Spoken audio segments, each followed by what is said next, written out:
on the Army side. I know we have some people with the Air Guard. You guys have a DPH as well. Her name is Sean Gibson. This is my contact information. We'll leave it up there for just a minute because so many times I hear from people, I saw you at the Yellow Ribbon. I don't remember how to contact you. You can't hear me? Prefer the microphone, please.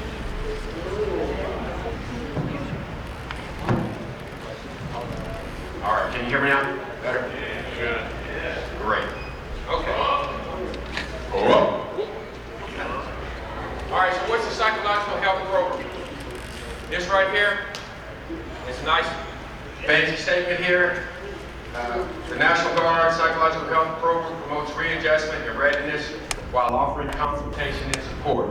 That's our primary goal. If there are any members of the National Guard or their family members that need help for anything related to behavioral health or finances, legal, education, if you contact me, I'll be able to connect you with the resources to help you. So I'm going to zip through some of these guys. All right, the primary function for what I do is to oversee the psychological health program, not only for the Guard, also for the family members as well. You have access to me 24/7, 365 days a year. I have a cell phone. That number is 318-955-5471. 24/7, you call me and I will respond to it. I'll return your phone call and you'll be connected to services, okay? The referral services are the most important asset that I have. I'll have a chaplain contact me or a commander contact me, and then I connect you guys with referrals in your own community. So if you're in the very northeast section of Louisiana, I have referral services up there. If you're all the way in the bottom left-hand corner, I have resources in that area as well and everywhere in between.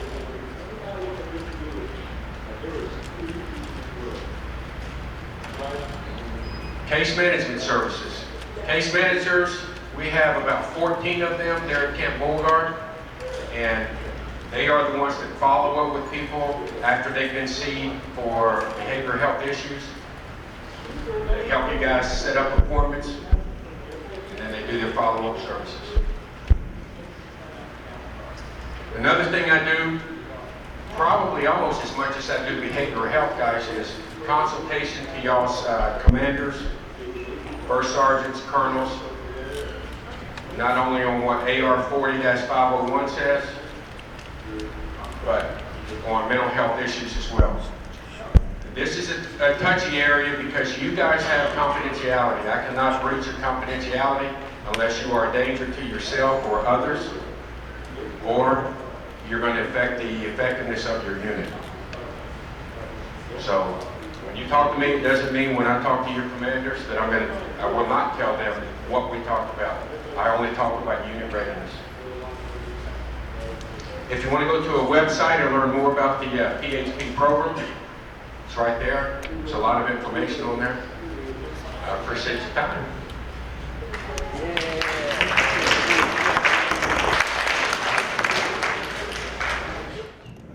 Good morning. My name is Chaplain AMERINE. I don't know if everybody knows me or not, but my name is Chaplain AMERINE.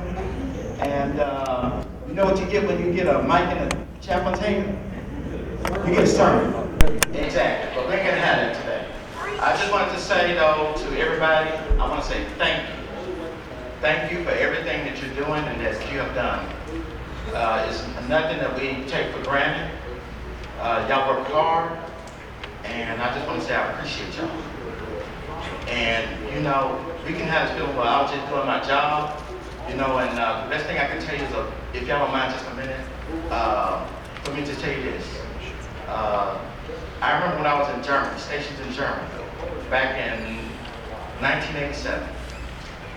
And that was a person that was on guard duty. And they said, well, I really didn't do anything. You know, all I did was in charge of the quarters.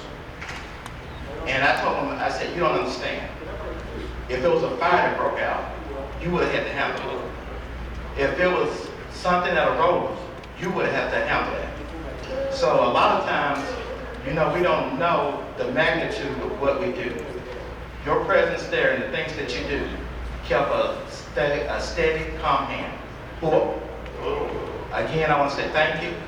I'm going to be in the area all day today, and I'm here to, and I want to let y'all know that. A lot of times the chaplain, people don't know, but the chaplain is here to help.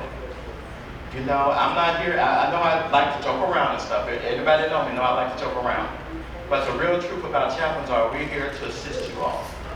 And the thing about it also is that a lot of things that you say to the chaplain is confidential. We are bound by confidentiality. So, like the gentleman that was here before me said, he usually get referrals from the chaplain. Once you talk to me, and you know, we kind of talk about it, discuss the problem stuff, we'll see where it goes after that. You know, if there needs to be a referral or whatever. But sometimes people just need someone to talk to, don't they? Sometimes they just need to get it out there, right? And sometimes it loses all its power just getting it out. You know what I'm saying? So I would just say to you this, if anybody want to talk to me, again, I'm in the area, and I would like to say this, encourage everybody, use your chaplain. They're trained, they have gone to numerous schools, and they're certified in this stuff, and they know it well. And we got some wonderful, wonderful assistance from the programs that's out there. Give me your name again, sir, the gentleman. Steve? Yeah, Steve is great, and he cares about the soldiers, all right? And this is what this program is about, to say, we care about you. So again, I want to encourage you to just take advantage of it. And here we go with sermon number 2, okay? It's kind of like a Coke machine. I remember as a kid, I went to a Coke machine and I was putting pennies in. But guess what I got out of it? Pennies. But when I put those quarters, nickels, and dimes into it, guess what I got out of it? I got something good out of it. I got something of substance. So we can put pennies in this and don't care about anything, you're going to get pennies back. But until you put some quality into it, start listening to these programs, taking advantage of them, guess what? That's when you're going to get some good stuff out of it. Use this to get this good stuff out of it. Oh, all right, it's good seeing everybody. Good morning. Are y'all asleep? Do we need to do some exercise? No, I'm just joking. I got up here just in time because Chaplain, you look like you just getting ready to get I mean, that's the sense I got. It's not very often I feel talk, but I can talk. Y'all remember me? No. 5 minutes ago? Testing your short-term memory. All right, we're going to switch gears here a little bit. What we're going to talk about now is behavioral health, mental health issues. How do you access your services? Where do you go for help? And a few other things. I'm hoping some of you guys might have some questions. Before I get started, I want y'all to know that I was a veteran. I guess I'm still a veteran, right? I did 18 and a half years in the Army. I was enlisted. I was 11 Bravo. And if you ain't infantry, then I did 18 and a half years in the Army. I was injured very badly, was on life support, brain trauma, broken neck, broken back, and 19 other bones, and was forced to say goodbye to the Army, of which I did not want to say goodbye to. So when service members come to me and they've been injured, they've been through a divorce, and everything else that comes with some of our deployments, I get you guys. I get you. I believe that I can help. I know how to get you guys help, but I believe this to be true. People will not care how much you know until they know how much you care. So if I can't do anything else for you, by God, I'm going to show you that I do care. All right, so one of you guys tell me, what is the first? Just go back. That's all right. We're going to have to adapt, adjust, and overcome, right? Somebody tell me the first thing you got to do to fix a problem. Roger that. You have to acknowledge it, right? You have to identify what the real problem is, not the smoke screen, not what your Joes are telling you. What's going on, man? I don't understand. Your performance is lacking or whatever. You just don't seem to be yourself. And they may just throw up a smoke screen. Oh man, I'm late on a couple of wheels somewhere. So you got to identify the real problem, okay? The first step, as you'll see on the slide there, you have to acknowledge you have a problem, and you have to be willing to go and get help for that problem. For some reason, when it comes to behavioral health issues, people, they put off these symptoms and these problems to the absolute last doggone minute. They do. I see it all the time. And just like any other illness, if you can get a head start on it, if you can go get help as soon as you start having those symptoms, you're more likely to be able to treat it in a faster method, in a more appropriate way as well. One key thing, if you look at that third bullet, is the early recognition, just like I talked just a second ago, but I really want to emphasize that to you guys, how important it is for early recognition. Some mental illnesses do not really surface, such as schizophrenia, until, for males, it's usually about 18, 19, 20, on up to about 28, 29, maybe 30. That's kind of the window there. If you know someone with schizophrenia or exhibiting symptoms of that, try to get them in to see somebody and just get them some help, okay? I've seen guys from the psychiatric hospitals I've worked in that let 10, 15 years go by, and they have decompensated to such a level it's very hard to get them stabilized.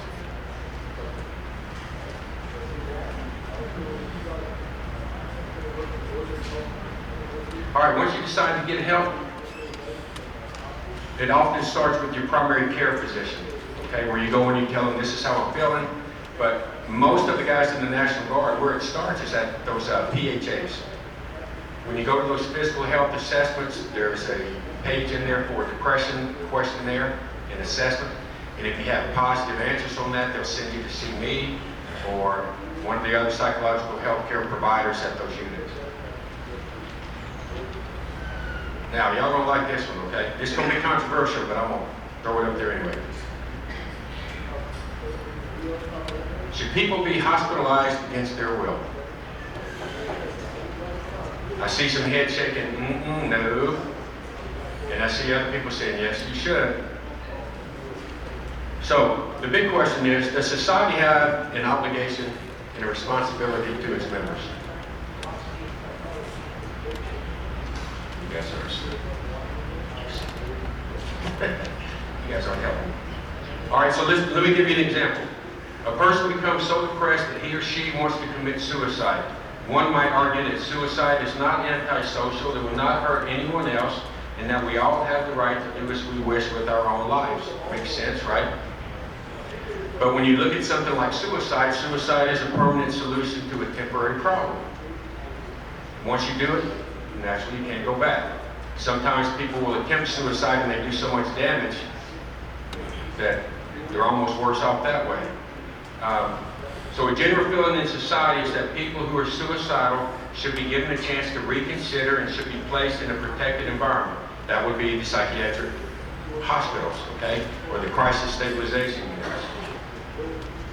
Why do we do that? Why is it important to get people into a psychiatric unit? Because 2 or 3 days later, they may see things completely different. I've done a lot of research on this, and I've done 14 years of work with suicide survivors.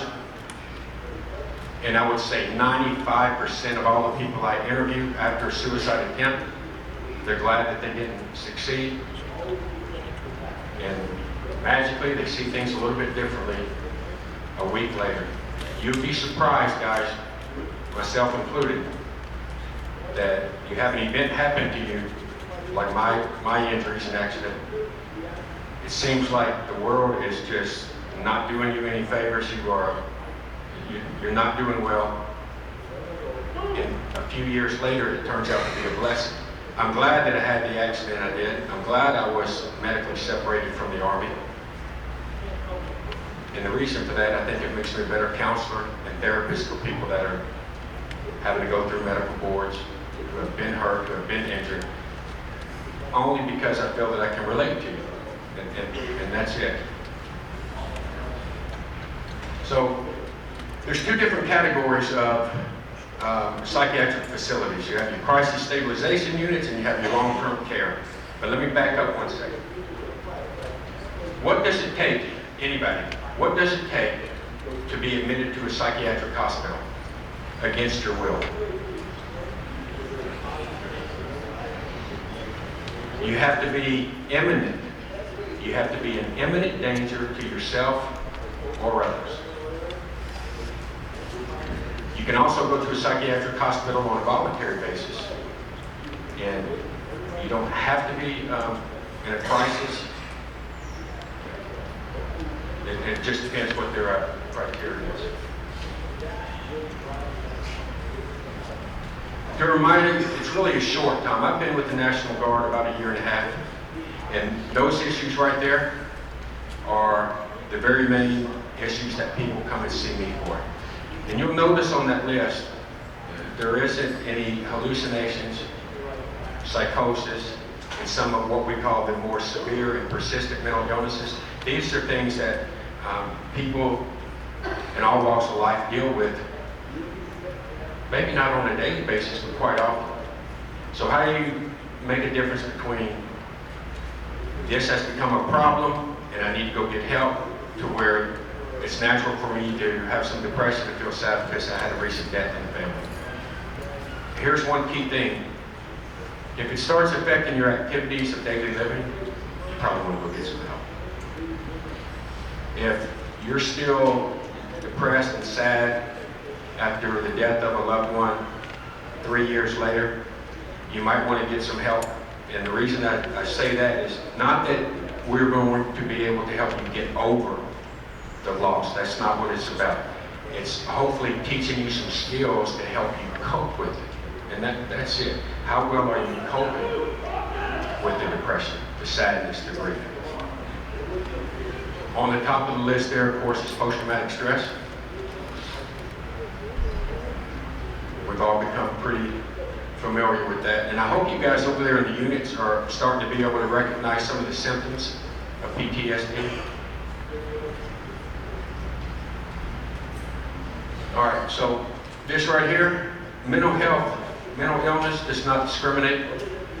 I have counseled all walks of life. You're not alone. You are not crazy. I have people come to my office all the time. They're like, I'm telling you, I feel crazy. Oh my God. No, you're not crazy. You're depressed and you suffer from anxiety, but you're not crazy. All right, I'm going to show you guys some, I got quite a few slides here on people who have mental illness. You're going to see it runs the whole gamut. You guys know about it.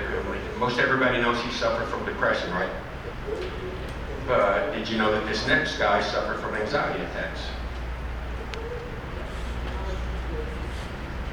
He did. She said, yeah. That's what made me.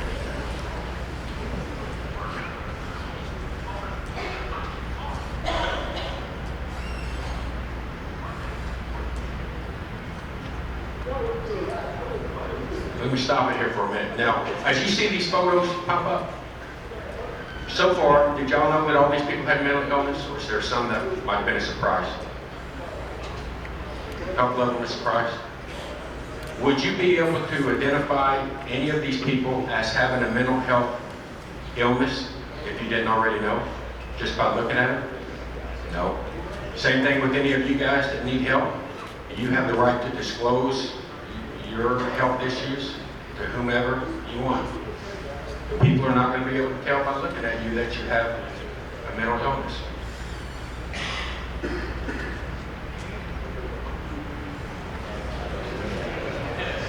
So you got Amy Winehouse there. I almost didn't put hers up there because I didn't want it to be too negative, but I wanted to keep it real.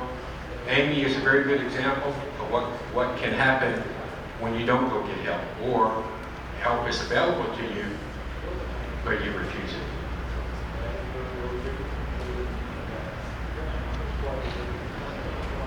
All right, my boy Dennis. Okay, listen.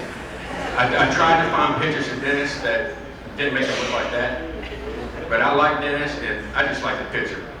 Now, I just got through asking the guys, can you tell by looking at somebody whether or not they are crazy? Dennis, thanks for that, bud.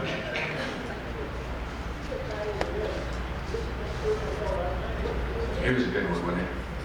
How many people in here old enough to remember Earl? 5 people. Thanks a lot.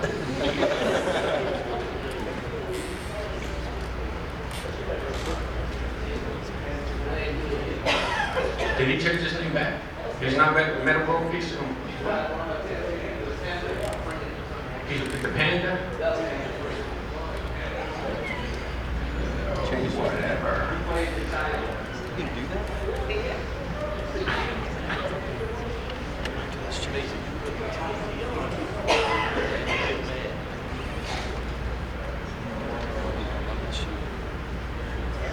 That's my man, Terry. I feel bad for Terry. Terry is a good example, I think, of how mental illness, in his case it was depression, major depression, can affect other parts of our lives. Terry's been married, I believe, I know it's at least 4 times.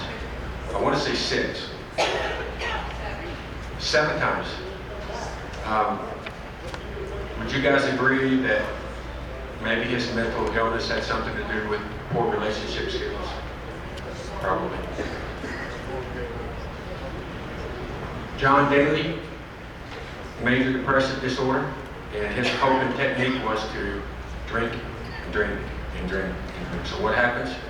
Instead of playing a sport where you have a pretty good amount of years you can play, alcohol and the depression, or one or the other, kind of did him in. Although he still plays, but he's not on the tour. But once again, that's a poor coping skill.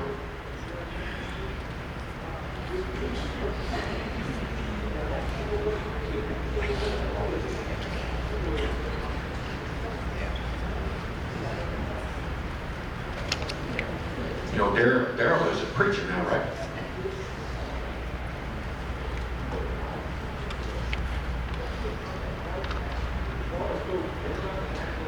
Guys, I appreciate your time, and I mean that, I really do. I appreciate your time. I love coming to these Yellow Ribbon events and being around soldiers again. And please don't think for a minute that what you guys do is not appreciated. You may not hear it a lot, but you are appreciated. Thank you, guys.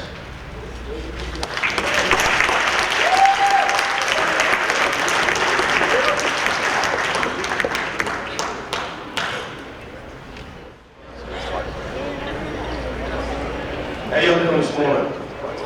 Had a good breakfast? I guess I can't walk around.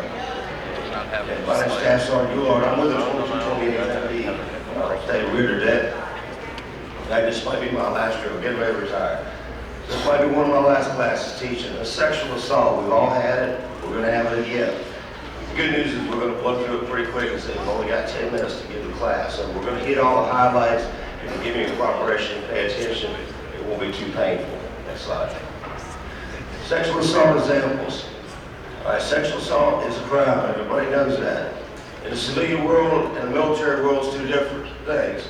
In the civilian world, we can go up there, give them high fives, pat them on the butt.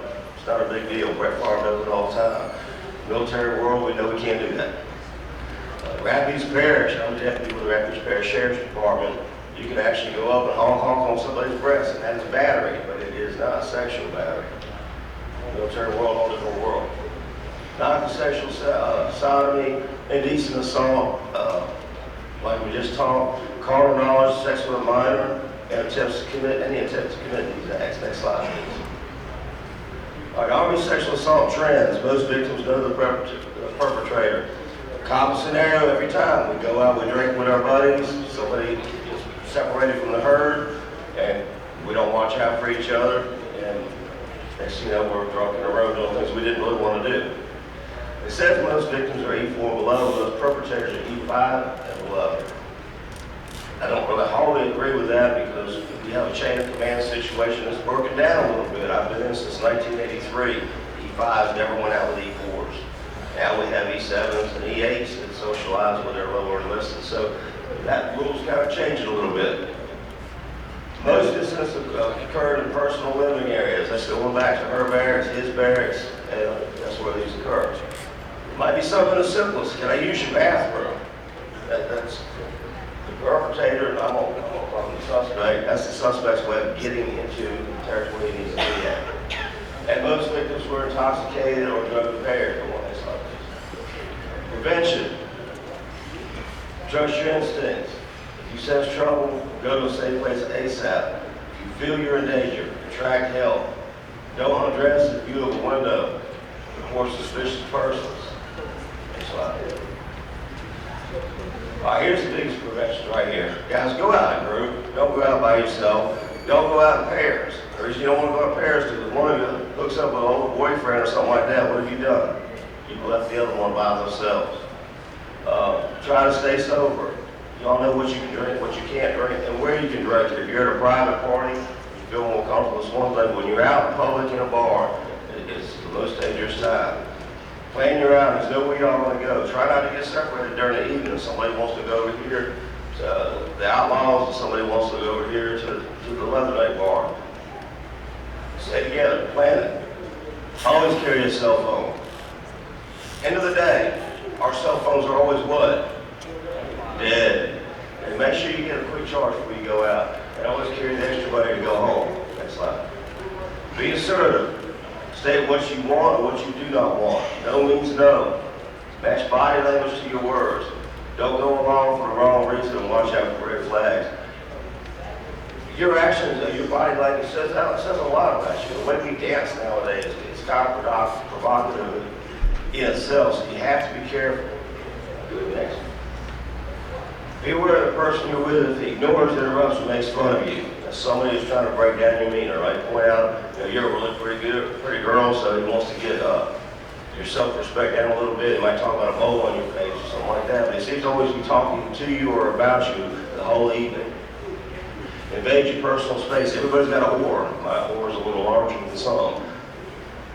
You have a reputation for being a player. You can't have alcohol against anger or salts if they can't get what they want. Next slide.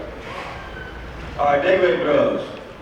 Roofies, GHB. Ketamine is it's an animal tranquilizer. We have cases where veterinarians broke into, and that's what they take. And it's as simple as somebody hands you a beer, they open it for you, hand it to you. Did they just hand you a closed container or not? Open the beer yourself.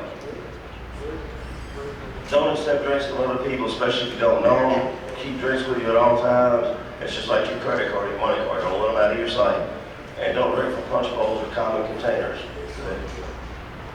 Our responsive care. If you're sexually assaulted, and this is something we deal with first thing the victim wants to do, get it off. You can't wash off, not the emotional part, but that's what they're trying to do. But what you can wash off is evidence. Now, you might 10 minutes, a half hour, 2 days after a sexual assault, be embarrassed, want to keep it quiet. It was a friend, it was a family member. You want to keep it quiet, so you're not going to say anything. You're not going to prosecute. But a month later, you can't sleep. A month later, you see a counselor helps you get the courage and you decide, I want to prosecute, but there's no evidence. So let's get that evidence and we'll worry about what we're going to do with it later. But we only have a short time window to get it. And it's simple things. You want to go ahead, get to the nearest emergency room or medical facility, call the authorities, but don't bathe. Don't put anything in your mouth. Don't put mouthwash on. Don't smoke. Use the bathroom, brush teeth, comb hair, put on makeup. That's what we've heard, it's known as a rape kit. And all the DNA that is all over you that can bring a conviction later on, you can get rid of. Don't clean up the privacy, and that includes your sheets. Don't make your bed, don't wash your clothes. Write down all the details as soon as possible because that's when they're freshest. Your mind's going to start trying to get rid of some of these memories, and it really will. They'll be gone. And get counseling from a trusted professional. The trusted professional might start out just being a casual friend, but you're going to want to talk it out. You're not going to want to keep it down inside of you. Good. All right, types of reporting. This is important. We have in the military, now for spouses, it might not apply the same way, but for the military, we have restricted reporting. That's where you'll go to your SART, your victims advocate, your healthcare provider, your chaplain, and one of the reasons is you're trying to keep it quiet. You don't want really anybody to know your business or anything, but you do want help. Unrestricted reporting, we want him prosecuted. Because when we go restricted reporting, more than likely we're not willing to testify in court. We're not willing to take the steps. We don't want to take the steps. We just want to take care of ourselves. Unrestricted reporting, you're going to use your SART, your victims advocate, your chain of command, MP, JAG, and anybody else that has a need to know. And I mean a need to know. Your name's not going in the paper. Okay? But a lot of people are going to have to be involved in it in order to affect the prosecution. That soldier is going to have to be held back if he's getting ready to PCS or deploy somewhere else, or be retained in the military if they're fixing to get out. And that's going to take paperwork and it's going to take documentation. Next slide. Victims' reluctance to report. Collateral misconduct. What that means is, well, Title I says while I was overseas I couldn't drink. But my buddy, he went ahead and he got a bottle for us all. And so we're all in this room and things happen. But was I supposed to be drinking? No. So I get in trouble for reporting what happened. Married. What are you doing in the room with another guy when you're married? Okay. A lot of reasons why people just don't want to report it. Embarrassment or shame, feel they'll be blamed, reprisal by perpetrator or command, and belief that nothing will be done. We've seen that, we've heard it. Consequences of not reporting is the inability of authorities to conduct a timely investigation, the inability of command to apprehend perpetrators. Perpetrator has or may assault others. Most rapists that are convicted or caught, it's not their first rodeo. And it certainly wasn't going to be their last if you didn't take the steps to do what you could. Risk of STDs and risk of pregnancy. Consequences. Next slide. How can I reduce my risk of becoming a sexual assault offender? Male and female are offenders. Okay? Kind of the same thing as far as staying sober, know your actions. We change a little bit. We get that courage, which our perception of things changes. Should your partner consent to sexual activity, intoxication consent may not be sufficient. You got to hold them up. They can't say yes. If they're sound asleep, they can't say yes. So those are no's. Remember, no means no, even if you've been making out. Okay? There's a stopping point. They're wearing provocative clothing. A girl goes out, well, guys do too. We go out, we dress nice. Because we want to dance, we want to have a good time, we want to meet people. It's not necessarily because we want to go out and have intercourse. So keep that in mind. Just because somebody's dressed a little more provocative, it just might be their style, or it might be because they know they're going to go out, they're going to get guys to buy drinks for them, and they're going to get asked to be dance more. If they say yes, but later change their mind. Don't stop. Does not mean don't stop. All right, if you're not sure how your partner feels about your actions, ask the question. All right, where to get help? We have state SART, Lieutenant Ashley Dewberry. They're just now transferring in. These numbers are real important, but you can always call Army One Source. You can call and go through your chain of command, your chaplain, and they'll give you his information. These people will actually go to your house while you're at the hospital, being processed, and they take care of. They'll go to your house and get a change of clothes for you. If you didn't remember to bring a change of clothes, I forgot to bring that point up. If you go to the hospital, bring a change of clothes because they're going to keep the clothes you have on. Also, State Victims Advocate is Master Sergeant Ashley Shelton, and that's her information right there. It's the DoD Safe Helpline.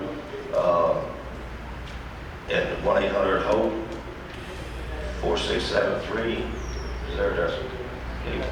Sorry I had to cut that down real short like I did. Normally it's about a 45-minute class. Does anybody have any questions?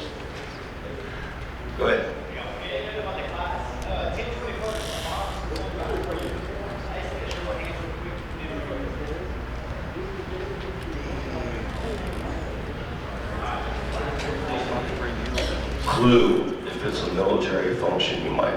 new uniform.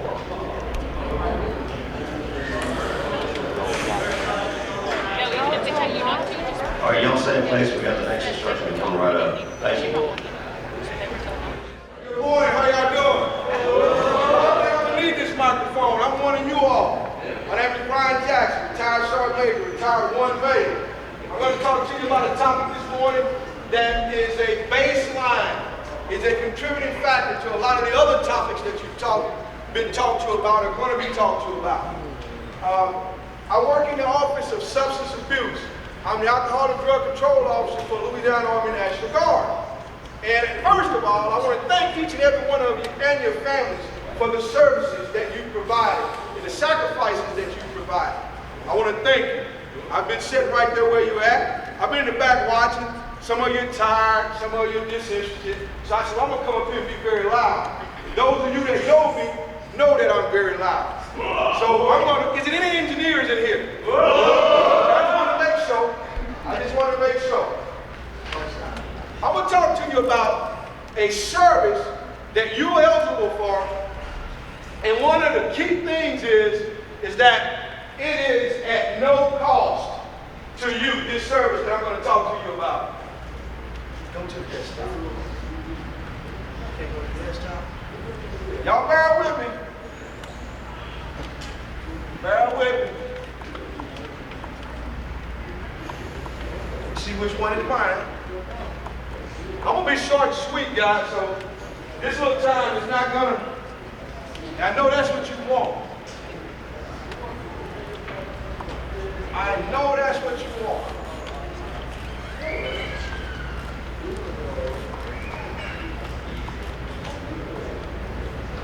Can't see good, so I gotta walk over here. You can't see it on the screen.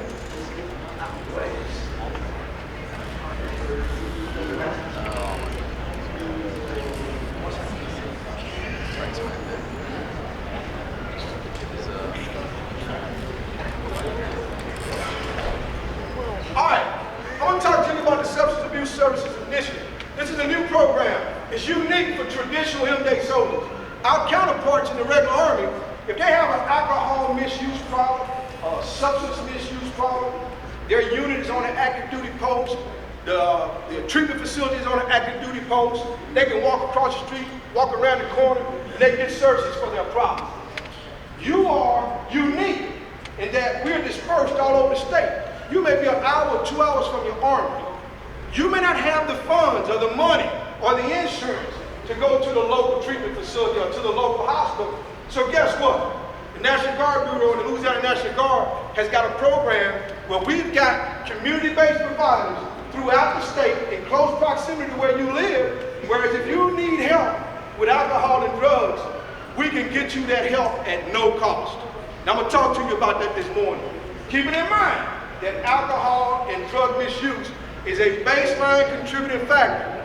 Relationship problems, financial problems, employment problems, PTSD, sexual assault, suicide ideation, suicide attempts, suicide completions.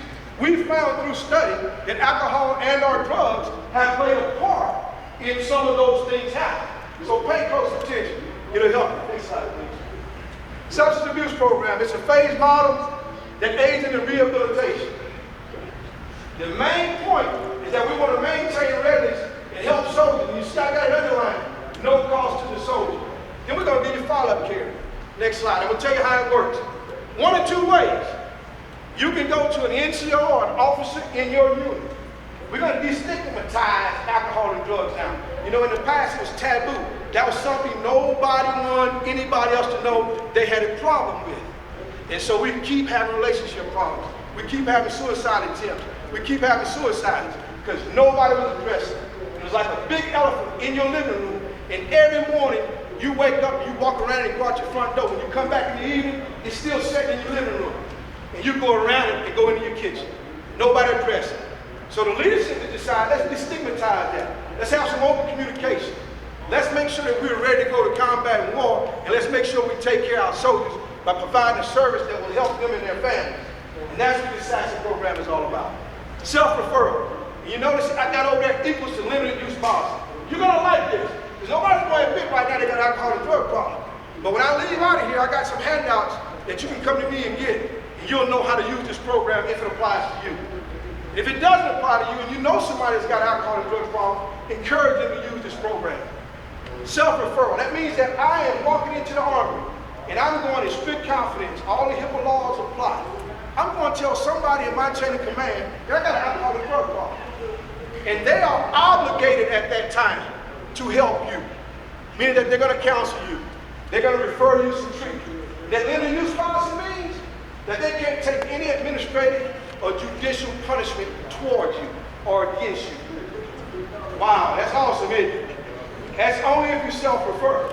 Now, if you don't have enough courage to self-refer and say that I need some help, and you get caught on a positive urinalysis, the limited use policy goes out the window. Then the commander determines if he wants to retain you and refer you to rehabilitation. You follow what I'm saying? So we prefer self-referral, because the first thing you got to do is admit I got a problem. And if you have relationship problems at home, and family are usually the ones that know it first, not necessarily the soldier. Okay, so family gonna see it first. So I'm so glad to have family in this audience, because that'll help make the decision. I keep underlining, no cost to the soldier. No cost to the soldier. You're all eligible for the VA, and you all can go to the VA and use it at will for any psychological problems, physical health problems, alcohol and substance abuse. But the VA may be 3 hours from your home, right? Okay, next slide. So that's one of the benefits. Well, if you get into this program and we refer you to a treatment facility, you're going to go there and have a one-on-one session with the counselor. It's going to last about an hour, and they're going to do an assessment. They're going to see what level you abuse or misuse drugs and alcohol. And then they're going to develop you a rehabilitation plan, a treatment plan. And it may consist of 8 to 12 individual one-on-one outpatient sessions at that treatment facility. Strict confidence. Nobody knows but you and your commander in my office. None of your peers and buddies know. Because they don't know when you go to your meetings. You at home now. You back at your school. You back at your job. You back at your life. Because you're a citizen soldier. You're not like that soldier at Fort Post, you know, that's got that treatment facility across the street. You're unique. Outpatient only. It doesn't cover inpatient services. However, if you go to that treatment facility and you're at a level that requires inpatient care or rehabilitation, they have a lot of resources that you may qualify for based off of your income that may not cost you anything or may cost you very little money, so it doesn't impact your family. Y'all get where I'm coming from? Isn't this a great service that the Army is offering? Because when you guys left from here, going to your deployment, this service wasn't in place. This wasn't something that we as National Guard soldiers could use. If we had to go get help with rehabilitation, we either have insurance or pay for it, right? Next slide. So we got some strategies, meaning this, that we use what we call strong choices. You're going to be seeing me, and there's 2 other people in my office throughout the state coming to your units, doing 2 hours of prevention training. We're going to talk to you about living well, being well, relationships, alcohol and drugs, and we're going to do that once a year, a minimum of 2 hours, just to make sure you're aware of what you need to be aware of. We're going to do unit risk inventories, and I'm going to come to your unit probably in the next 60 days and do what I call a redeployment unit risk inventory. I'm going to give you this questionnaire, ask you a bunch of questions. I want you to be as totally honest as possible. I'm going to be able to assess that unit, and I'm going to find out if that unit is at risk, and if those individuals are at risk, so I can let that commander know so that he can tailor a program, a curriculum through my office that's unique for your unit, so it addresses the problems that your unit has. So when you get that questionnaire, I want you to be sincere and genuine. It's anonymous. You don't have to put your name on it, okay? So be honest. Of course, we want to deter drug and alcohol use through testing. Testing is going to stay in place as you know it today. And then I'm here because this is an outreach. I want the families to be aware of what the Guard is offering you as it relates to alcohol and drugs. Next slide, please. This is the contact information for my office. I'm the ACCO. I've got 2 prevention coordinators that work with me, Ms. Fletcher and Ms. Williams. I've got some handouts and some flyers that will be out on the table out there. I just want to let you know that this is a service that's here for you, and it's a good service. Okay, it's a good service. Any questions? So that's gonna be short and sweet, right? That's what you want the most, right? Is there still any engineers in here? I can't tell, y'all awful quiet. I'm ready for the next presenter. Huh? Put you back where you were? I remember where you were at.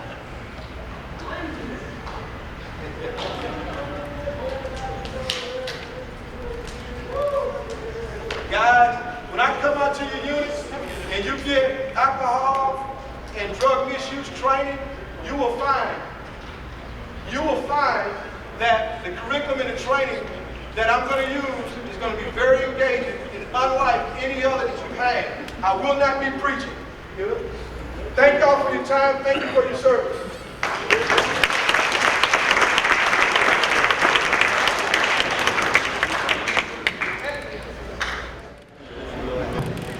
Good morning, my name is Frank Huff. I'm the employer support of the Guard and Reserve. We're going to spin through the slides and then I'm going to give you a few other little hints as we go. Any copperheads in the house today? All right, ESGR, we're a volunteer organization. We're here, we're sponsored by or chartered underneath the Department of Defense. We're not a fly-by-night organization. We are the real deal. We're here with you, the DoD. We have committee members scattered throughout the whole state to help you out. I'm going to cover what we do, but I just want you to know that these members are very important. They're out here at the table. They are volunteers. They're not paid staff. They are volunteers here to help you. Again, we cover the whole state of Louisiana. Reason why is because you always have 3 legs on a stool. Most stools, sometimes you have more. In this particular instance, you have the military, you have your employer, and you have your family. If one of those is out of kilter, if you're unemployed or your job's giving you grief about being a member of the Guard Reserve, that's a problem. If you're having family problems, such as Sergeant Major Jackson just discussed, substance abuse, those tend to fall under your family. Those are a problem. If you're having issues up in the unit, that's a problem. It's a 3-legged thing. It all has to work to keep you in balance and harmony in your life. That's the long mission statement. Don't want to talk about it.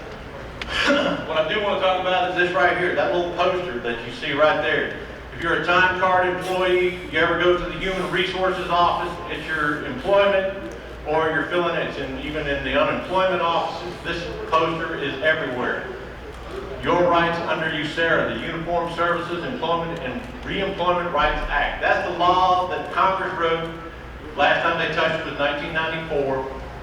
It's the law that says if you deploy with your unit, your job is protected. That's kind of what it covers in a big nebulous shell. And what I wanted you to know about it is that in the bottom right hand, if you ever have a problem, this is the takeaway, this is the stomping moment. If you've ever been to an NCO Academy and they stomp their foot and they say, this is the important part.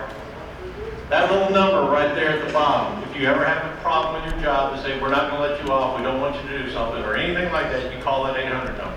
Because you are protected by law. You have to go to your duty. Your employer cannot say that you can't. That's everything I just said. Isn't that nice? Here's the catch. If you call that number, this is what I want you to know. If you call that number, we call it an ombudsman case. An ombudsman is a specially trained ESGR volunteer to help you negotiate between you and your job. Because generally it's a misunderstanding. Either you're not informing them correctly, or 99% of the time they don't understand their responsibility to you. And what I mean is, it's not the human resources supervisor in the federal technician world, the GS 12, 15, and 14. It's usually the GS 7 that's appointed over you, the supervisor in the photographic department of Walmart. You know, that person right there is giving you grief. They don't know anything about the USERRA law. They never stopped in the human resources department and read that poster at all. Again, the takeaway call, the 800 number at the bottom. We also like to give out awards. When I say awards, we have many awards we like to do, but the takeaway here is that if you have a good employer, we encourage you to stop by our table, fill out a short little form. In a little while, we're going to show up at your boss. We're going to present them an award just as this picture right here. It's a very easy thing to do. My briefing is much longer than it takes you to fill out that form, and we're going to go make your boss happy, and we're going to talk about you because we want your boss to hire 10 more people from your unit so you're all happily employed, making $85,000 a year and living a life. Pictures of Bob passing out awards. We have a progression of awards. We start at the top and work our way down. The Patriot Award is the one that you recommend for them. We as a committee can give the other two in the middle, the above and beyond. Pro Patriot Award is given out once a year by the state, and the Freedom Award is a national award given out at the national. Last time we had a really good winner. Well, we have a couple others since then, but Sergeant Major Barnett put his boss in it, Sheriff Andy Brown in Jackson Parish, and they got to go to Washington, D.C., have dinner, meet the President of the United States, and have a nice dinner with the Secretary of Defense, and they took home the Glass Eagle, which is the highest award you can get as an employer supporting your employee. Just something we do on the side, we go around, we talk to employers, we get them to sign and confirm that they support you. Last time the governor did this was in 2008. He's due to sign again. This is another one employer you might recognize. Chef Crowne. All right. Last thing we'll talk about is if you do not have a job, or if you want better employment, underemployed, whichever way you want to say that same word, if you're looking for a job. This is one thing that before you left, I talked about at Camp Beauregard about while you're employed, you should be working on this program to get yourself set to come home if you don't have a job. This is the H-2H Hero to Hire program. There are many variations of hero, something or another, blah, blah, blah. This is the one sponsored by the Department of Defense. Free, free, free. Set here for you to get yourself squared away to get a job. That's where the Adjutant General highly endorses the program because it gets people connected to an employer. There's reasons why the Congress and everybody decides it's important. It's pretty obvious that we were deploying soldiers overseas that were coming home and they didn't have a job when they got back. All you got to do is go to the website, click on the little button there that says sign up, create a profile, begin your journey to get into a job. Our employment coordinator, Tina Kingston's right outside. She can help you, but I'll tell you, it's real simple. H2H.jobs, sign up, get your profile. And if you have the perfect resume, you can upload it in there. It's very friendly. We got about, last time I looked, it was about 19,000 employers looking for you, to hire you. We have some really good employers right out here if you're looking for a job. If you don't have a job, even if you don't have a lot of skill, go see ISC over here, go see Chris Newton. They have a training program for plumbers, electricians, and welders. They'll get you involved, they'll get you a job. I promise you, if you're looking for a job, this program and the employers right here are looking to hire people. And if you don't have the skill, if you got the will, but you don't have the skill, you can get a job with them, I promise. 3 things I'm going to go back over the SGR does really well. 1, if you do not have a job, we want you to, put that in my pocket. We want you to sign up on h2h.jobs to get a job. If you have a job, we want you to go to our website and put your boss in for an award. If you have a problem with your boss, you can either call the 800 number or go to our website, input your complaint, and we will work your complaint. The last thing I'm going to talk about is this little piece of paper. It looks like this on my table, because this tells you everything I just told you. But on the back are 10 things that you need to incorporate in your resume if you have not already. I realize you undervalue yourself because I read some of your resumes. I've read many in the last 5 years. And typically as a group, you tend to undervalue yourself. There's 10 things that we as ESGR talk to all the employers about that you do really well. And I know that you do these things because you're sitting in this room as a testament to these 10 things right here. Don't undervalue yourself. You work more, you can work harder than most people. You just got to give yourself credit.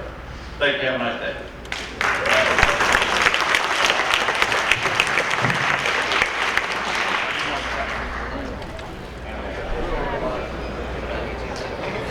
All right, so you don't have to be able to see too much on the screens because I don't use a lot of words. I went to school in Arkansas and I'm a prior service Marine, which means no reading.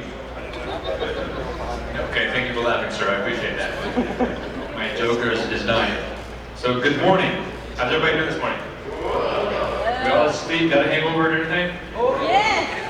All right. So I'm gonna use a lot of pictures and such. Everybody here prior, pretty much Air Force, Air side? Yeah. Army side? Yeah. Everybody's Army? Wow. Any Navy, Marines? No?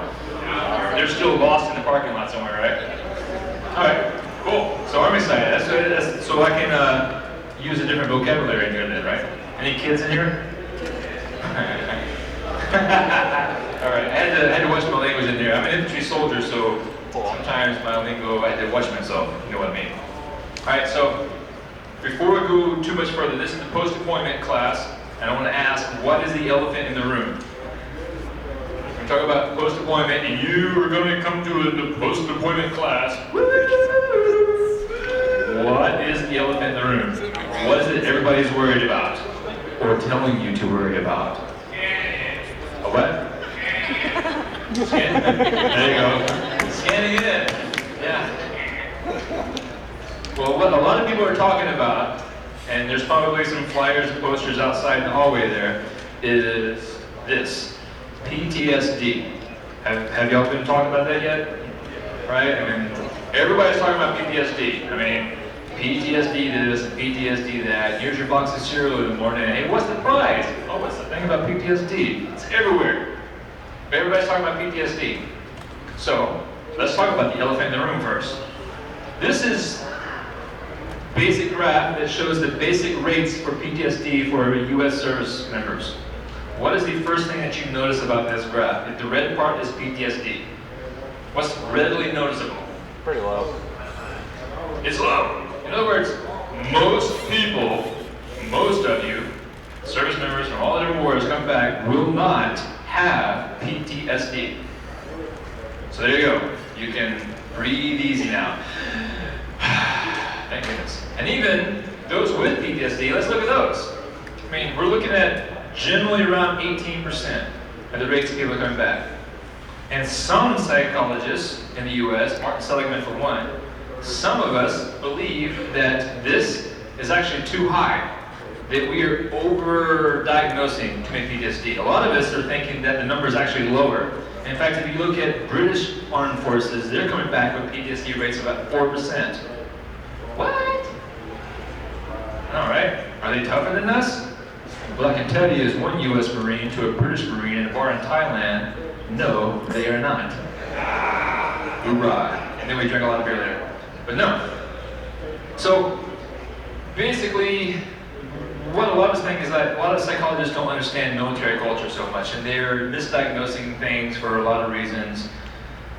Whatever. I mean, there's probably some psychologists in the room, and I give briefs like this to psychologists, a room just filled with doctors and clinicians and such, and I always ask the question, raise your hand if you've ever been arrested.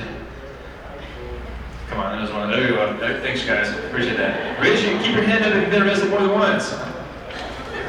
More than twice. More than 3 times.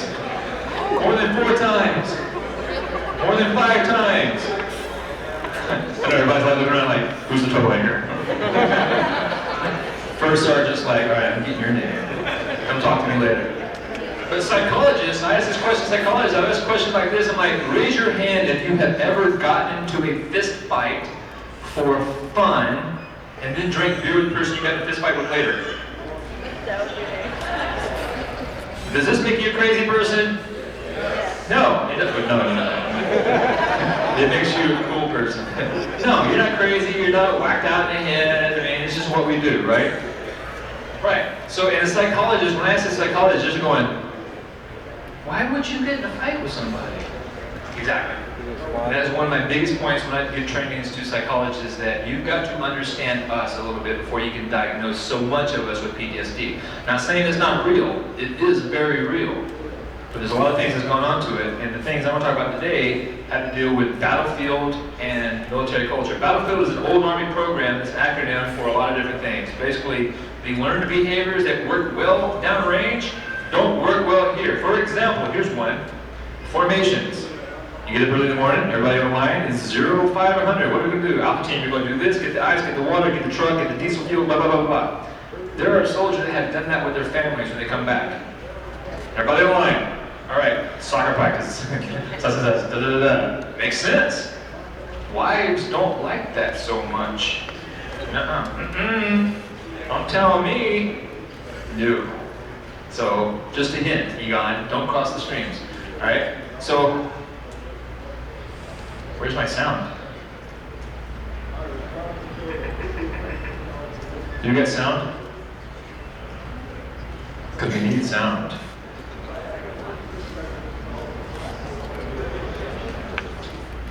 How about this?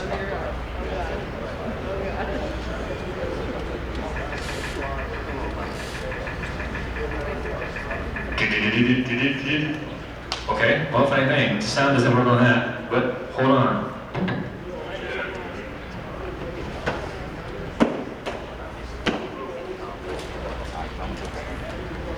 Because I am infantry, I carry everything I need to do my mission.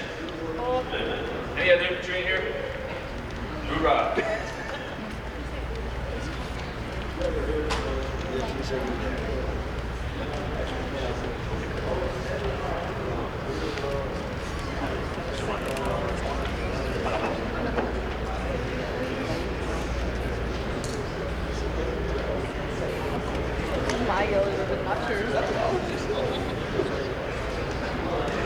You don't count with your hands.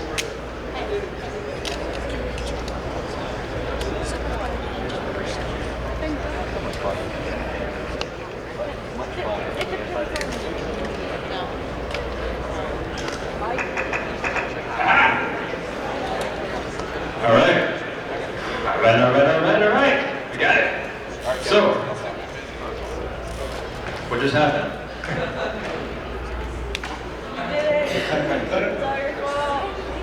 But switching them here.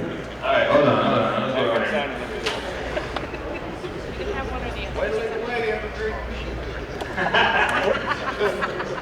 Well, I was supposed to have 10 minutes in between, and they're like, hey, you gotta start now, they're done. I'm like, oh, come on, you know how it is. Patrol starts at 5 o'clock, and the colonel changes it. Oh, is it 3:30 now? No, it's the same as normal.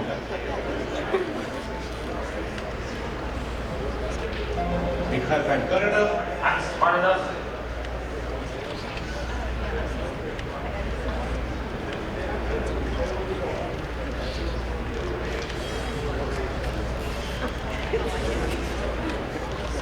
What happened to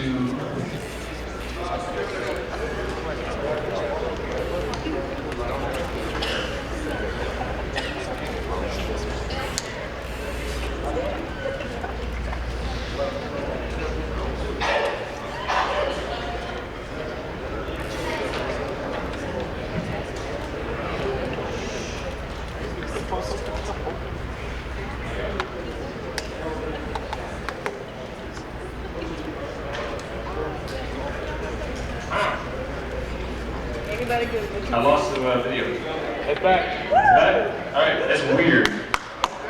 So the USB for the video is plugged into the laptop that I'm not even using. When I unplug that thing, it doesn't work. It's weird stuff. So anyway, continuing mission. It's just like a normal mission, right? Things happen. So whatever. So let me back up. So there you are. You come at post deployment, and we want you to feel good about yourself. So. Because I'm good enough.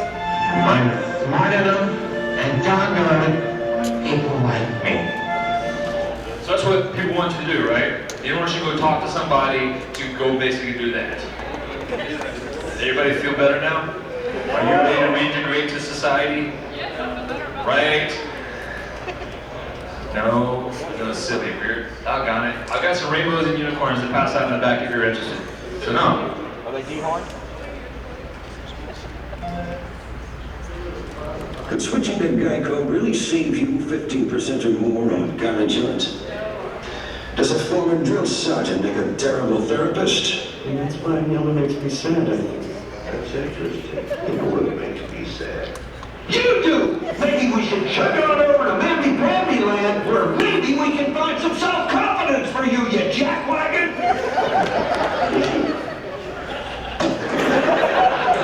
15 minutes could save you 15% or more. Right? Come on. So I have gone to a therapist before when I was in college back in '94 when I got out of the Marine Corps. Went to a counselor and such. And anybody here's been to a counselor, you may have had an experience like this. You walk into the counselor and they are like, "Thank you for being here. Let's just sit with that emotion for a second."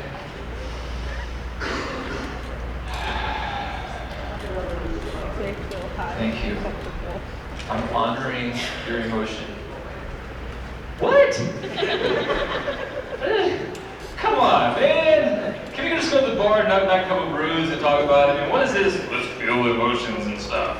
right? So I stayed away from, I'm a psychologist too. I got my degree in psychology. I stayed away from therapists for a long time because it was a bunch of hokey, fluffy bunny stuff. I'm not a fluffy bunny guy, I'm an infantry guy, right? So there it was, and while I was in my infantry unit, I was a supervisor at a restaurant. I had a brand new 4x4. I had a hot girlfriend. I was going to school at college. I was a peer counselor in college. I was doing all kinds of things. I wasn't drinking 10 beers a night. I wasn't sleeping with, grenades under my pillow. I wasn't checking the front door every 10 seconds. I wasn't digging foxholes in the front yard. I wasn't doing all that stuff that you are, the crazy person. I wasn't doing that stuff.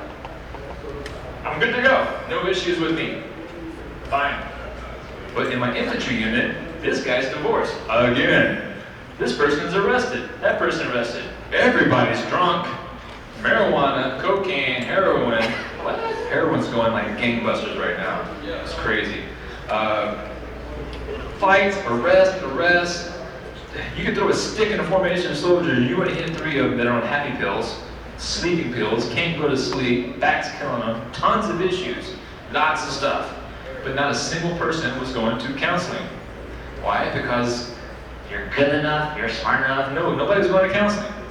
But up in Oregon, we've got a free counseling called Returning Veterans Project, and there's lots of regional ones, like Given Hour is one, they're on the East Coast, a lot of stuff.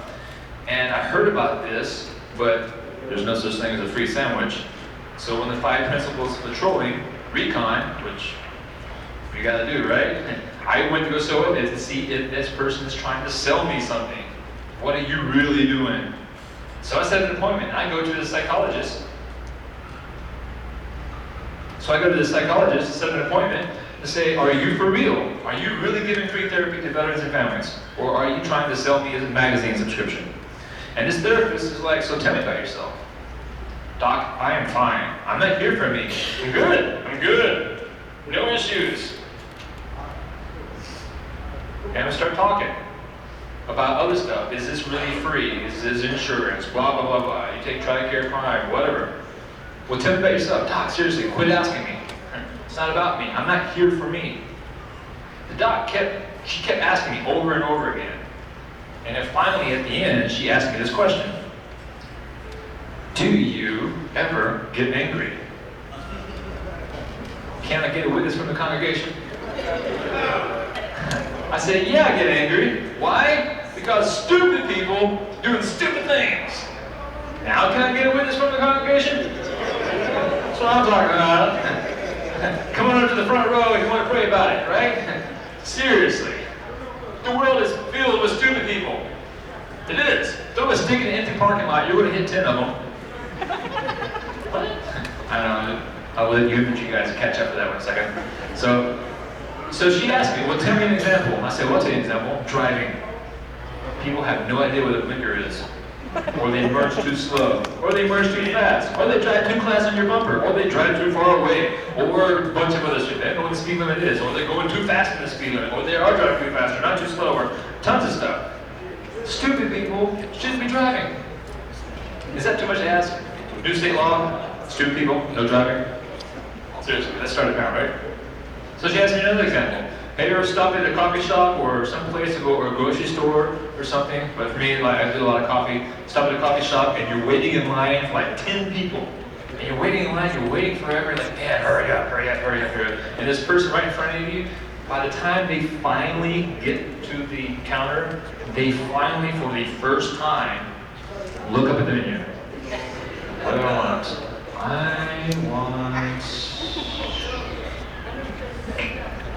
What do I want? Right? And what do you, I don't know if you were like me, but if you're like me, you are fighting the urge to choke them out and just go to sleep. Drag them off. That's all I want to do. Alright? This doesn't make me a crazy comment that there's just the stupid people who should look at the menu while you're standing in line. Quit wasting my time. Right? Or this, up in Portland State University a couple years ago, this was an anti-war rally protest thing that's going on. So all the white flags in this picture, if you can see it, are supposedly civilian deaths. All the red flags are supposedly coalition deaths. And at Portland State, I mean, I've gone to University of Arkansas, University of Houston, University of Oregon, and Portland State University, 14 years, 4 colleges, 2 community colleges, and I finally got my degrees. But I took all the classes: literature award, psychology award, philosophy award, politics award. I took all those classes, and you have probably met somebody like this. Yeah, man, if we just, we just gave everybody a free bite rabbit and a hug, it would be just, we just gotta love each other, man. I love you, man. Dude, you need to get outside the neighborhood for a second and walk down the street. Just niggas over there. There's somebody gonna beat you up just because they're bored. There's people in other countries that will take everything you got just because you're there. Seriously.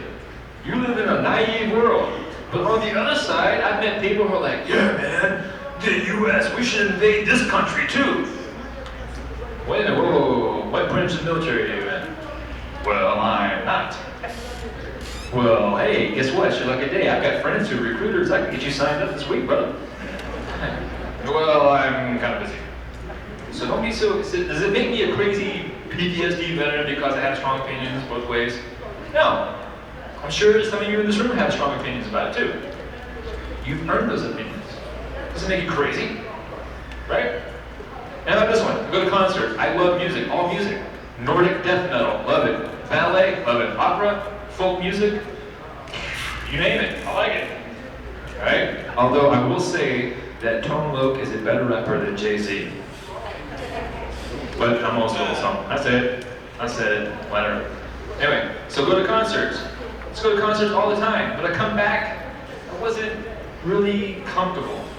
It wasn't that I could name any particular thing, like, oh, it's that. It's just I wasn't comfortable. You ever go to the grocery store and somebody's just a little bit too close to you? And you're thinking to yourself, dude, if you just backed up like 5 inches, I'd be happy. Right? Well, that sort of uneasiness was what I was feeling at the concert. And I didn't have a reason for it until these 2 girls behind me were going. And all I wanted to do really was turn around, choke them out, drag them to the side. It's easy once I to point to the target. This doesn't make me a crazy person because screaming teenage girls, right? This made me crazy PTSD veteran. And this, you ever see somebody doing anything like this? Walking down the street, pushing a kid, looking at a cell phone, not paying attention? NCOs, what do? On the spot corrections, knife hand. So the NCO me wants to come out and go, what are you doing? You need to pay attention. Because a couple slides earlier, we went over how people can't drive. So she's pushing a kid where people can't drive. She's going to get, she needs to be paying attention, right? That's what we do. Does it make me crazy? Looking out for the welfare of this kid. I'm not a crazy person. Uh-oh, this one. So my therapist was smart. She kept asking me, what else? What else? What else? What else? And finally I got to this. So there it was. This is before the iPhone, so which means I couldn't surf football scores. I was pretty much bored. My girlfriend was shopping at the big grocery store, which means I had nothing to do except pick up heavy things. That was my job, pick up heavy things. She was shopping. I mean, because, come on, let's be serious. It's what she wants, right? She wants the peanut butter M&Ms, she wants the cheeses, she doesn't want the wheat thins. It's what she wants. I'm just here to pick up stuff, pay for it. All right? So it means I'm not in a hurry. I'm just kind of walking alongside like this. And every once in a while, yeah, I like that one. So I'm not in a hurry. And this little old lady is walking and doesn't look at me, doesn't acknowledge me, doesn't say excuse me, doesn't anything, walks right in front of me to go get a can of soup. And instantly, I was filled with rage. I wasn't pissed, I wasn't angry, I wasn't annoyed. I was absolutely furious. I wanted nothing more than just start pounding her in the freaking head. That's what I really wanted to do. My heart rate gone up, my muscles were tense. I was furious. Like Hulk. Except without purple pants. Thank you for the laugh, I appreciate that. So, I was feeling this. So I stand like this and I'm clenched up and I'm tight and tense. And I looked at my girlfriend, I'm like, I cannot be in here right now. I've got to go outside. This is all of a sudden just boom out of the blue. And she looked at me like, where did this come from? What? I mean, 5 seconds ago I was asking about Cheez-Its. I cannot be in here right now. I will be outside the truck waiting. Come out when you're done. That's all I could say. I could barely say that. I was so furious. So my therapist, she's like, looks at the clock, and it's been about an hour. Would you like to set an appointment for next week? Yeah, I think I do. So I did. And I went for 2 years, once a week. At the end of that 2 years, it was once a month, once every 3 months. There's nothing really to go over. I've gone over everything. It was basically a check-in session. Hey, Doc, how's it going? Hey, did you see the Cubs lost? I'm so depressed. No jokes, no laughs. I'm a Cubs fan. It's really sad. No, we got over it. It was good to go. But for the first part of the 2 years, it was a lot of work. So, you may be asking yourself, who is this crazy guy? Prior service Marine Corps, 10-year break in service after Desert Storm, a couple of universities, Oregon Army National Guard. Went down range, shot at some people, they shot at me. Not in that order, rules of engagement and all, y'all know that. All right? So, better shot, CID, the whole 9 yards, came back. I'm an infantry instructor since 2007. I still do that. I'm very good at that job. I'm training infantry soldiers. Oregon Health Science University, I worked with them for a couple of years on a study to help figure out the needs of military spouses. I was a military cultural consultant for that. There's a lot of mystery the civilians have about military. They just don't know. Combat and domestic readjustment education. Since around 2009, I have been a facilitator in a weekly group for veterans with PTSD who are now domestic violence batterers. Most of them weren't this before deployment. All of a sudden they find themselves with a felony, going to these classes, paying $50 a week, with a Lautenberg, which means no weapons, no more military career, you were not kicked out. They find themselves in this class. They didn't know how they got there. Been doing this since 2009. Also, reintegration team. I did this for a couple of years. Traveled around the state, reintegration team. Those phone calls at 3 o'clock in the morning. I have saved people's lives at 3 o'clock in the morning. I have saved police officers' lives at 3 o'clock in the morning when I had a standoff between a veteran and the police department. I have saved some lives. I have driven across states in the middle of the night to go talk to a veteran who was drinking himself through his 3rd bottle of vodka. All these sorts of things. Talk people out from moving out in the middle of the woods. Got my degrees in psychology and philosophy at Portland State University, which basically means if you give me enough wine, I will bore you to death. True story. And for the last 2 years, I have been the resiliency coordinator in the state of Oregon. So the JEDI program. We are working on trying to figure out how to make a lightsaber. Haven't figured it out yet, but that's where we're going. So on the infantry side and the military side in general, 2 basic things that I try to teach the soldiers is this: offense and defense. And at one level, we know what this is. It's check-the-box training. Do you know how to assemble and disassemble a Mark 19? Do you know how to put out a claymore? Do you know how to put out concertina wire? Do you know what a rolling T is? Do you know how to look at cross a linear danger zone? Do you know how to call in a 9-line? We know all these tactics, techniques, tools, weapons. We know all this stuff. But there's another thing that's very important that is not check-the-box training, but I'm very good at training. 1, offense. It's one thing to know how to shoot a weapon.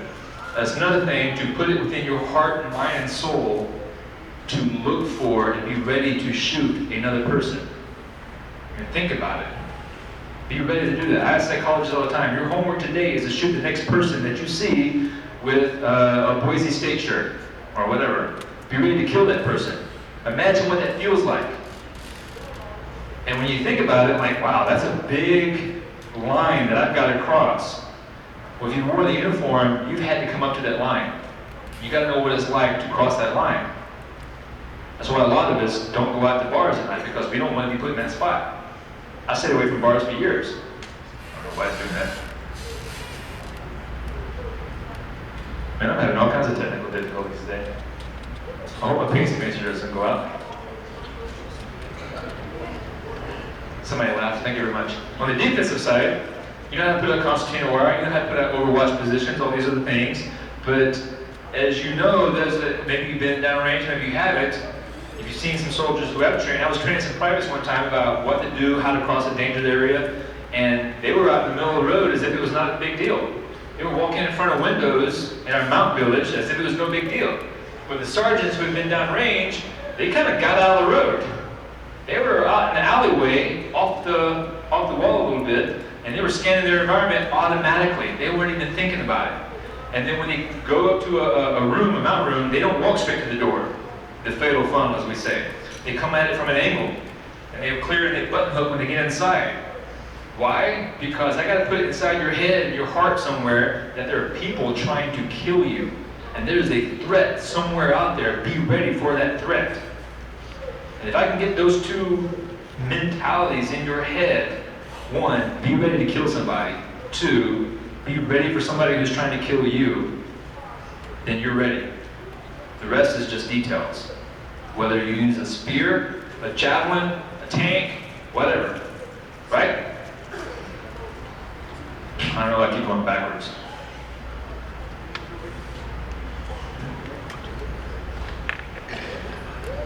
So, basically what's going on here is that inside your brain you've got fight, flight, and freeze.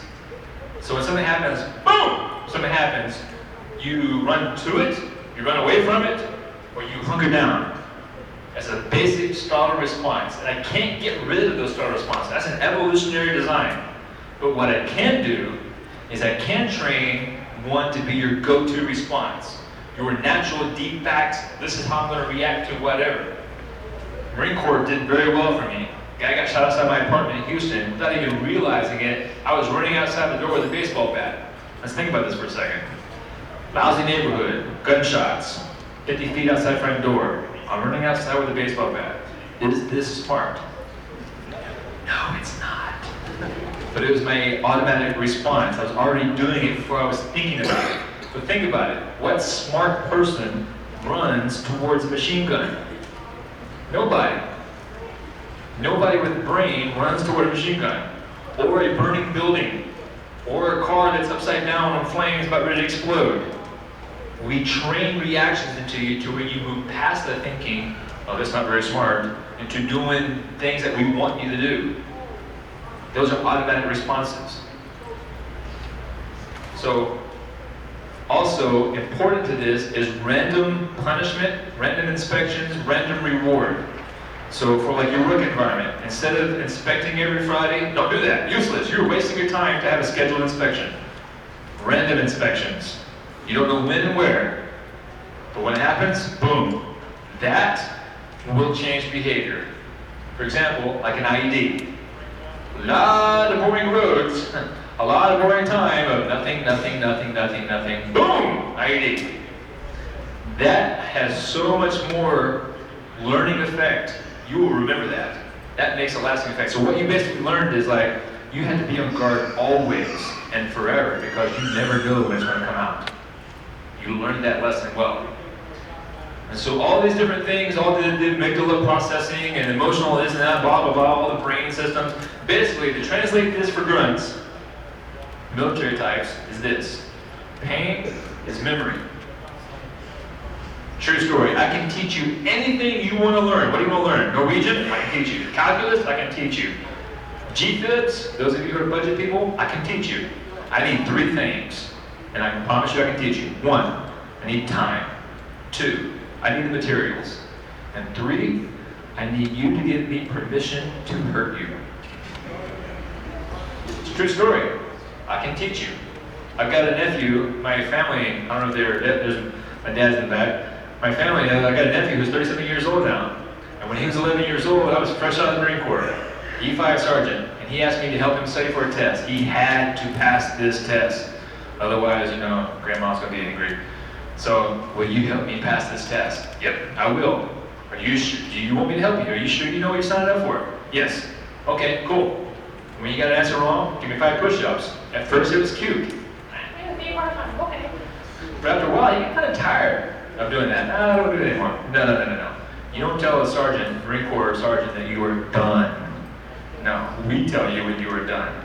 So when he was done doing push-ups, he's like, I'm done doing this. And no. I grabbed him down the ground, 1, 2, 3, and just like that. And he was like, what the? I'm done. No, you ain't done yet. Who invented the steam engine? What year was it? You can ask him to this day. You can ask him to this day who invented the steam engine. He will tell you all about it. He knows. It's trauma. So what 2 changes are most common for veterans?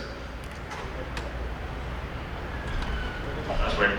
What 2 changes in people you think there are? Anyone? I'm not picking your name, it's like basically this. You get whiter and hairier. And thank you for laughing on this side of the room. Thank you, I appreciate that. This side of the room, come on, you gotta keep up. Actually, what happened here is not hair, maybe some of it's hairier. That's the thing he's called. He is a good and smart master, and he made me this collar so that I may talk. Squirrel! My master is good. So what's happening is that you developed ADHD on crack. You do. Before I deployed, I was an honor student. I read books for fun. I've got 500 books at home. I mean, I'm that guy. Hey, it's Friday night, what do you want to do? Library. No kidding. I got pulled over by the cops in Houston. Where are you headed? The library? Seriously, the library is right over there. Really? Yeah, I'm that guy. I came back from Iraq, I could not read a paragraph. I could not read a paragraph. Because I read a sentence, I'm up there. Read a sentence, I'm looking over there. Read a sentence, what was the time? Read a sentence, got an inch. Whatever. Let's think about it, it makes sense. You have to develop ADHD on crack. You have to. I'm downrange, I'm out on patrol, we're doing a company-wide mission or so. I'm 3rd squad leader, 3rd platoon, I'm on the edge, and I'm over here, and I've got my rifle, and it's 3 o'clock in the morning, I'm looking, I'm scanning my environment. So I'm like, what's that smell? What's that sound? What's over there? What's that noise over there? Is that the same person over there? What's that person doing at 3 o'clock in the morning? What's his intentions? Is he trying to go out to work, or is he like scoping this out? Where's Alpha Team? Alpha Team's over there. Is the Alpha Team leader where I want him to be? Where's Bravo Team? Bravo Team's over there. Is Bravo Team leader where I want him to be? Where's the platoon leader? Somebody make sure he doesn't get lost. Right? Where's the platoon sergeant? The platoon sergeant thinks he's a one-man kung fu team. Don't let him wander out by himself. Alright? I got a platoon radio, listening to the other squads. Everybody knows the 1st squad is 8 up. So I'm listening to them. Where's the 1st squad doing? I've got a company radio. Everybody knows that the other platoons are 8 up in the company. So I'm listening to them as well. Sights and sounds. You have to monitor everything, 50 million things. You have to, because if I don't look at this side while I'm paying attention over here, this is when the enemy comes out of this side. This is why I get flanked at from this position. You have to develop the ability to look at 50 million things, which works. That goes back to that battlefield. And then when you come back over here, you're in a room and you're looking around you, and you can't focus on one thing. The first 4 years that I mean, it took me 6 years to go to college again. I failed a lot of classes. And I was very hard on myself when I failed those classes. I'm like, I'm a loser, I'm a slacker, I'm undisciplined, or whatever. But when I'd study for it, I would have to go find 24-hour coffee shops. And I had to go find a coffee shop that was busy, but not too busy. Because I had to have just enough distraction to let my brain that's always looking have things to look at while I'm studying. If it was too dead, I couldn't handle it. If it was too busy, it was overwhelming. I would study for one night, and I would probably change coffee shops 3 or 4 times. It was crazy. Another thing is, I'm not sure if in a bad mood or everybody else is being annoying. So the anger outbursts. I went out with a friend, me and my girlfriend and her 2 friends went out on a dinner date. It's like right after I got back. And while I'm sitting there eating dinner and steak and stuff, it's awesome. And I was so disgusted, I got up and walked out. And I had to go sit in the lobby. Because they were having a heated, important, impassioned conversation about something that was meaningless. Name one thing on this planet that matters. While I'm thinking about fellow soldiers that are still downrange. I just left there a couple weeks ago. I got people downrange right now that are doing a variety of things. You're telling me that this matters to you? Tell me how many people died in Iraq. Boom. Civilians like, And you're so concerned about whatever. I was so disgusted by all the civilians around me that I couldn't hang out with them anymore. Their priorities were whacked.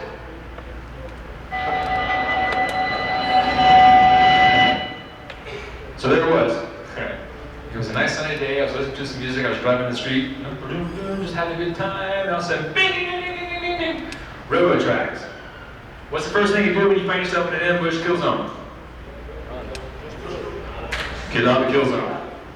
Right? I mean, there's, in the Army FM, there's a fancy, dude, let's just make it simple. Get out.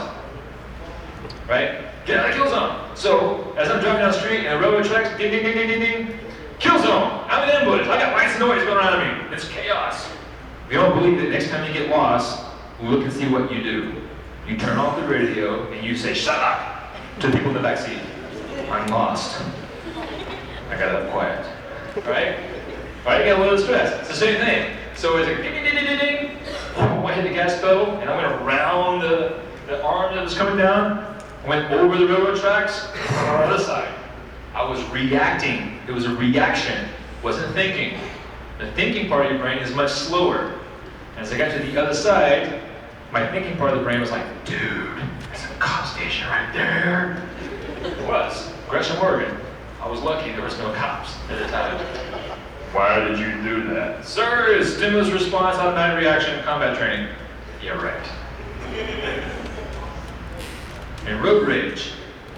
One time I was driving down the street and this guy drove by me, honked his horn very loudly, and flipped me off. Why? I don't know. I still don't know. But, right behind him, got to the street light, I jumped out of my car, my truck, yanked out the seatbelt, opened the door, got out, slammed it, and I moved into contact. I did not care about talking to this guy. I did not care about saying, yo man, what you doing? No. The only thing I wanted to do was grab him and start beating him about the head and shoulders. Truly, that's what I wanted to do. I was angry at him and I'm about to hit you. Fortunately for me, him sees this crazy guy running up to him and decides to run the red light. I'm glad he did because I don't know what I would have done. Wouldn't have been good for me. I had jumped out of my vehicle 3 times to beat somebody up in traffic. Not the smartest person. That's one of the reasons why, at the very beginning, I did not carry a weapon with me. Because it'd be easy for me to go to that spot. Infantry soldier. Let me ask you a question. You are in a combat situation. Is there such a thing as not being aggressive enough? No. In a combat situation. Not being aggressive enough. Yes, there is. If you're under aggressive, guess what happens? You dead. Let me ask you, if you're in a combat situation, people are trying to kill you, can you try to kill the other person too much? I mean, yeah, Geneva Convention, rules of war, and all that good stuff, but really when it comes down to it, just like Die Hard, you try to kill me, I try to kill you. It's that simple. So when in doubt, shoot again. That's as simple as it is. So, this is going to be hard to see for those of you back. This is kind of small. If you've seen this before, shh. Be quiet. But watch this video. Count how many times you see the players in white pass the ball. Alright? So watch this. And don't tell nobody. Count how many times the players wearing white pass the ball.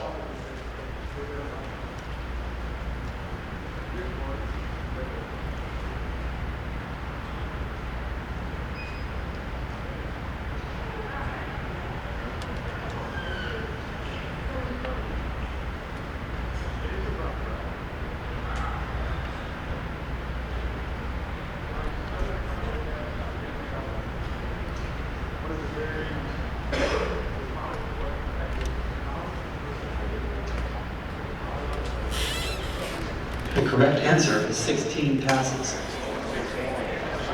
Did you spot the gorilla? For people who haven't seen or heard about a video like this before, about half missed the gorilla. If you knew about the gorilla, you probably saw it. But did you notice the curtain changing color or the player on the black team leaving the game? Let's rewind and watch it again.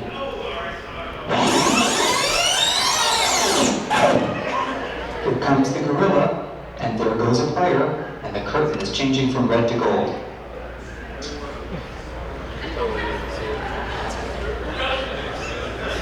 When you're looking through... So that's not a surprise to psychologists. We know about that all the time. It's called attentional blindness. Those of you that study cognitive psychology and such, you're going to come across it.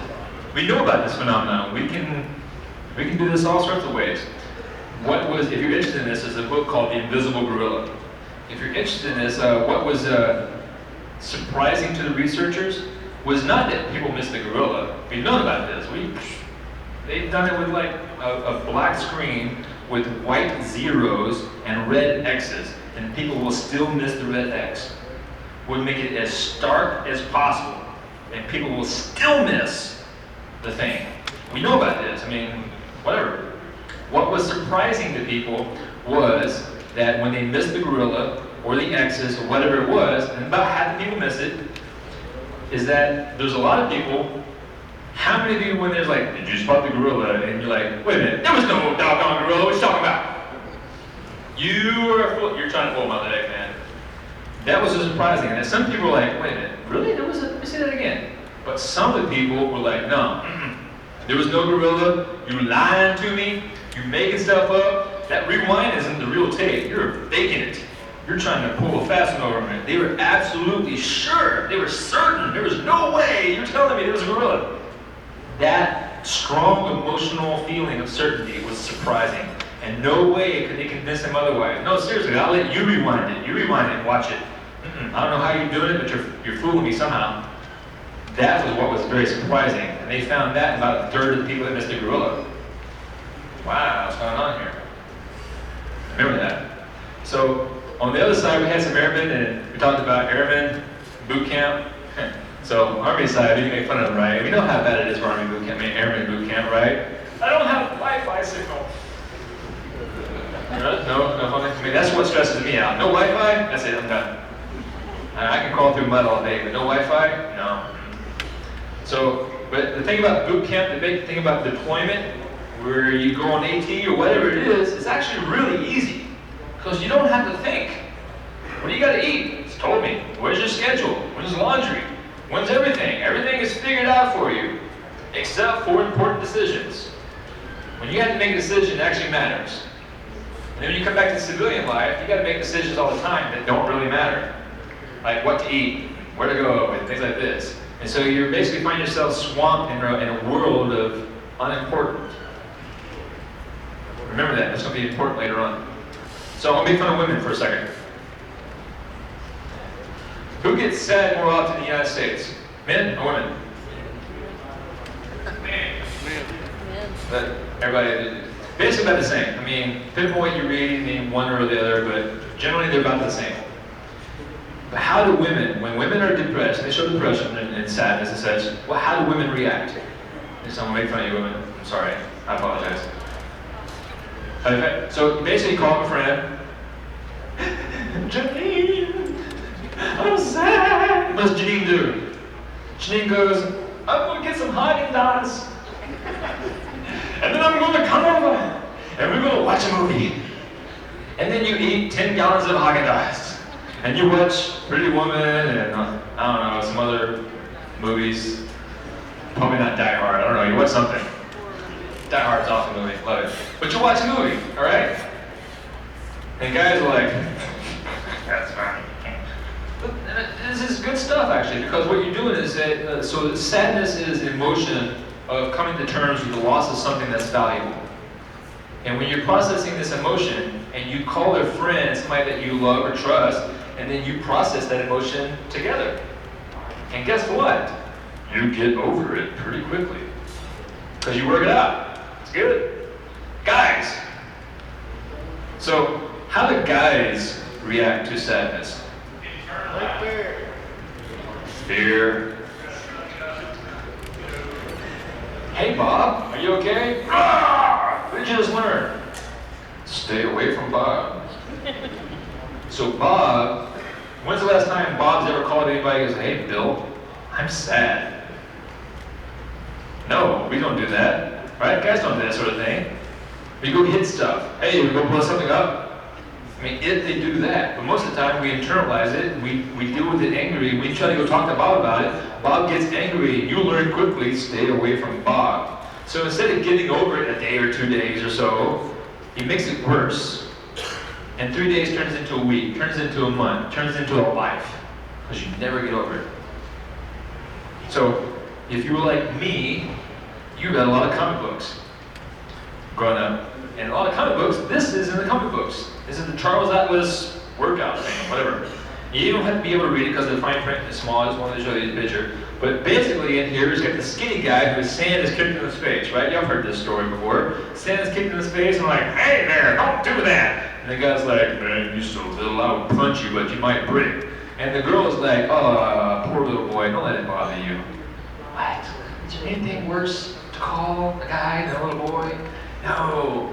So he's angry. He goes home. He's like, I hate life. But hey, what is that? It says workout fuck. So he works out.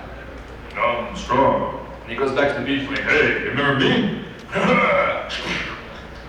Punches the guy.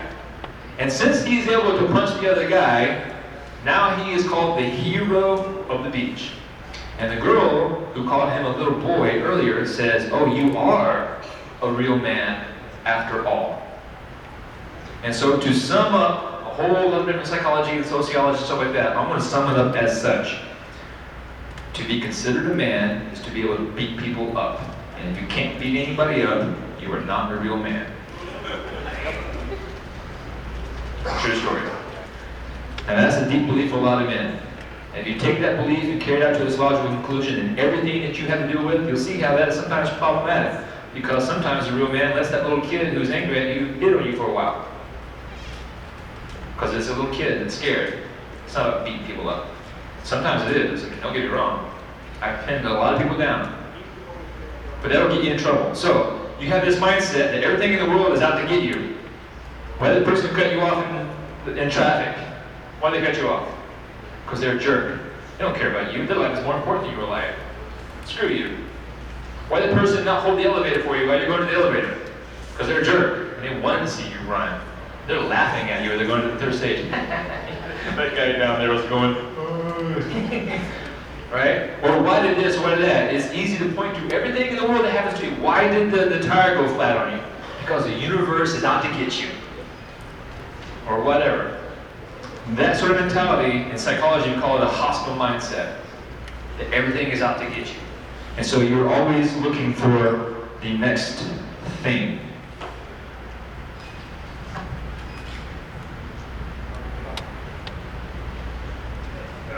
Huh? Do you feel it? Huh? I do know better, which is why I scream. But think about it. Next time somebody's in the office, has a rubber band, they pull it back to you. I mean, you're not going, oh my gosh, that's right. You're not doing that. You're not freaked out, but you are tensed up just a little bit. Just a little bit. All right? Now carry that slight tension, a little bit. Carry that with you all day long for everything.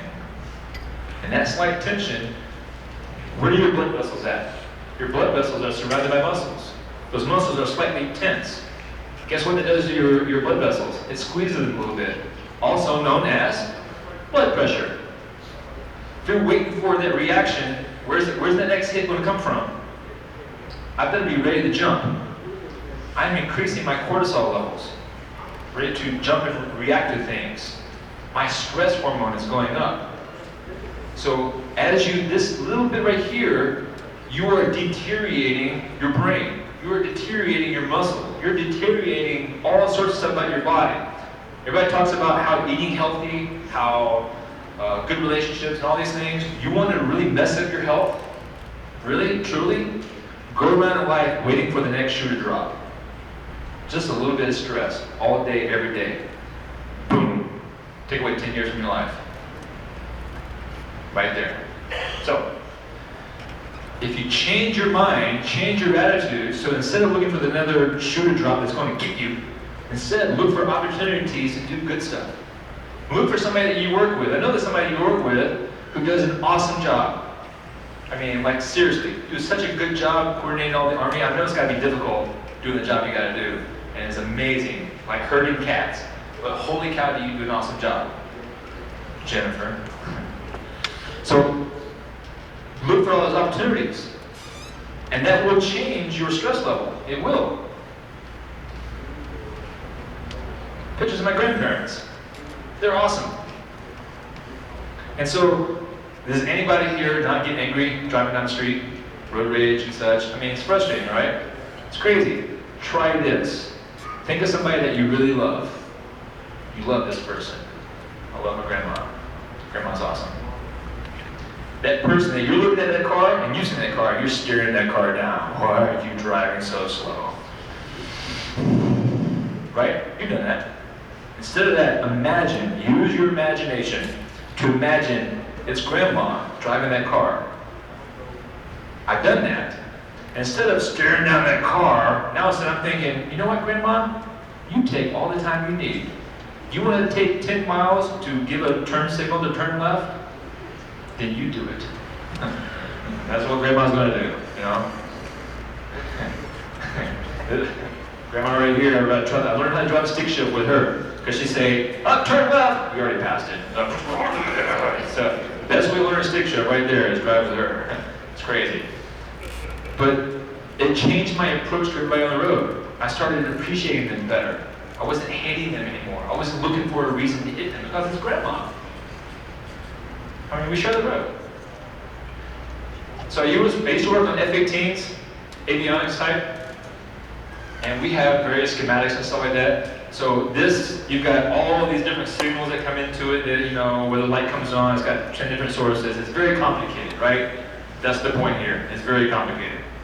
But you've also got another signal. This is a warning light that tells you engine fire. You want that really simple. Fire, light comes on. You don't want a whole lot of decisions to tell you whether or not it's a fire. All right? But you don't want to just like, if it thinks there's a fire, just shoot off fire extinguishers because it may be a false alarm. So you want it somewhat complicated, but not too complicated. So think about it. There you are. You're standing there. And all of a sudden, there's a donut. Just out of the blue. I don't know. It's a magic donut. And you think to yourself, what's all the reasons why I should not eat or should eat this donut? It's got sugar, it's got protein, it's got carbs, it's made by this, it's got fiber, it's got strawberry icing, it's got sprinkles. I mean, my sister gave it to me, my sister wants it. Well, there's a billion reasons why you do or do not want this donut, or so. If you do this, if you think this way, you will go crazy. You'll go nuts. You'll wear yourself out. And besides, that's not how we think anyway. How we normally think is actually this. Emotional feeling. How do you really feel? Do you really want that donut? I really want that donut. Or, I don't want that. Let me ask you, I've got a piping hot plate of tofu here. I don't want tofu. Right? It's the same thing. You have an emotion for or against it. That's how we think, is emotions. So this is from The Hurt Locker. If you've seen this movie before, I don't really like the movie, but this is a great scene. He's in the store trying to decide which cereal to get. And he's looking that way, like, oh my gosh, look at all those cereals. Well, over there, look at all those cereals. And if we use the cost-benefit analysis, what's the sugar? What's the fiber? Which one's made locally? What's the union-friendly? What's this? What's the recycled content of this? What's the price cost? What have I had? What have I not had? All these different things. That's too much to think. You don't think that way when you go out to eat. Tonight when you go out to eat, pay attention to how you decide. It's going to be something like this. What do I feel like eating? I feel something greasy. Cheese. Because you're looking inside your body, you're seeing what your body's feeling like. Yeah, cheese quesadilla, huh? Cheesy quesadilla. That's how we think. Another thing about a military training is that there's either the right way or there's the wrong way. You do it or you don't do it. Sometimes that is true. But people that have the biggest problems when they come back fall into this trap. Psychology would call this false dichotomy. And a false dichotomy is you are either or completely.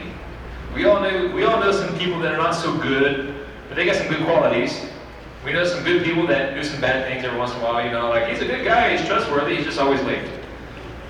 That's not a false dichotomy. A false dichotomy is completely. You are completely good, trustworthy, an amazing, awesome person. I'll give you a kidney. and you're completely useless, waste of air and oxygen, and next chance I get, I'm going to shoot at you. There's no space in between. And this person right here, who is also a saint, an amazing person, just one little thing wrong, guess what? You are no longer in the good category, you are in the bad category, I'm cutting you off completely. That is a false dichotomy. The people that have the biggest issues think in those terms. Don't get me wrong, there are things in this world that are black and white. For example, methamphetamine. Good luck convincing me there's anything good about methamphetamine. I've seen it ruin too many lives. A lot of things, okay, and Jersey Shore. Nothing good about Jersey Shore. But a lot of things, there's a little bit of other great stuff to it too, you know? Like beer. I love beer. I've seen alcohol ruin a lot of lives. But I love a good craft beer when I'm having steak. Alright, a little bit of grazer. Alright, so this. Air Force guys had no idea what this is. Like, what is that? Is that a poster? You put it over your bed in college? I don't know. You don't know what this is, right? So you go to this, you go shoot, you're like, you shoot. I've run a couple of rifle ranges. I know what you guys are really doing. What's your joke? What's your adjustments? Everybody's making adjustments on this. I mean, you shouldn't be. Your grouping is lousy. But let me ask you a question, and I hear people say this all the time. Which one did you pull? So your first shot must have been this one, right? And you pulled this one, and this one is when you jerked a little bit from the guy next to you or whatever, and one of them you had your sight alignment sight picture was off. But which one was the one you really tried to shoot? The one on the moon. What do you know? You know nothing. I mean, Jon Snow. Your group is lousy. You don't know which one was which. All right, this is lousy. Until you tighten up your shot group, you don't know. It could be that this is the one you actually aimed in, and this is the one you trigger pulled. I mean, you don't know. The thing is, you think that you're a nice person, you got your life squared away, and everything's awesome. So what? I yelled at the little lady. Whoop-de-doo. That's the one that pulled the trigger on. You got to look at your behavior over time, see what your patterns are. And say, well, yeah, I yelled at this person in traffic, I yelled at this person in traffic, I was short with my coworker here, I was short with the coworker there, I was da-da-da-da-da-da. You know what? I was a good person one time. You got to look at your totality overall. For a lot of us, we confuse certainty with emotion. You're absolutely confident about it. And confidence is misleading. Confidence is an emotion, and emotions can be wrong. What's that? Okay. All right, so this, as you all know, on an deployment or a military operation on something, is a lot of boredom. It's bored, all of a sudden hit the panic button, right? You gotta do stuff now. So, yeah. We don't have time to, what, we're being shot at? Hold on for a second, let me get my cup of coffee, you're right there. And we don't have time to warm up. You go from asleep to full-on combat mode. They did propane fire in a wire one time, and grunts were running out of the showers, I kid you not, with towels and shower shoes on, happy, going, woo! Some of them didn't have towels, just to get to the wire to shoot back. You're like, yeah. You go from 0 to 60 instantly. You have to. The enemy isn't going to wait for you. You're like, hey, are you ready? Can we go? Okay, now we can fight. Enemy's not going to do that. You learn this quickly. So now with somebody, you're coming back and you've got this ready to react in you all the time, and somebody looks at you the wrong way, it's BAM! Instant aggression, full aggression, ready to rock and roll at a moment's notice, which will get you in trouble. Basically what's going on here is the emotional part of the brain has a lot more power than the thinking part of the brain. Has anybody in here ever drank a couple of shots of tequila and done something stupid? Anybody? Anybody go streaking through the quads? Am I the only one? Somebody in the back? All right. Woo-hoo, streaking through the quads. All right, Frank Tank. Yes. And there's a lot of things I've done that's stupid. Guess what happens when you drink alcohol? Anybody want to guess? Well, for those of you who are not psychologists, I'll tell you. So this little arrow right here, the yellow arrow, is the thinking part of the brain. And this will inhibit your emotional part. Well, alcohol shuts down this yellow arrow. So your thinking part of the brain that says, I don't think that's a good idea, is turned off. So all you have left is, you know what would be awesome? Dude, we should totally just like go straight into the quads. You got no little voice that says don't, it's gone. Guess what happens when there's a big something and you get angry? Guess what happens? Blood part in your brain, that thinking part, blood is taken away from there and is down into the middle part of your brain.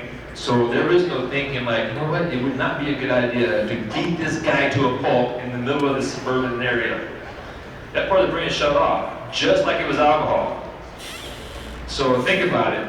What if you combine an overreactive startle response with aggression and alcohol at the same time?